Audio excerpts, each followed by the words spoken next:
Hello, community. It's almost Memorial Day weekend, and that represents the start of summer for those of us in America.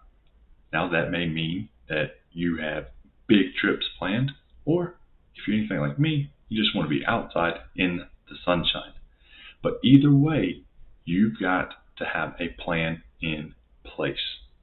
What do I mean by that? Of course, it's going to be about money. So, do you have a budget set for the trips that you have coming up? I'll give you an example. The 4th of July is only 6 weeks away. Now, let's say that you have an idea that you want to go camping away for the weekend and it's going to cost you $600. Well, that means that you're going to have to save $100 a week to hit that target if you haven't saved anything up to this point. Now, that's not impossible, but the biggest thing that I want you to do is have that plan and to not borrow money.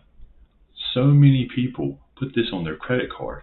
So they go on the trip, they feel guilty while they spend it, and then in 4 weeks they get the credit card bill, and then they got to feel guilty again because they got to make those payments on the trip that they've already had.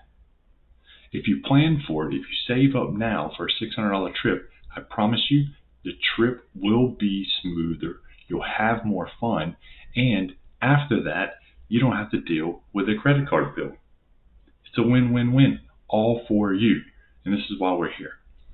Now, make sure you check out the list below for some other cheap or low-cost things that Coach Jason and myself have created for this summertime, because we all want to be outside.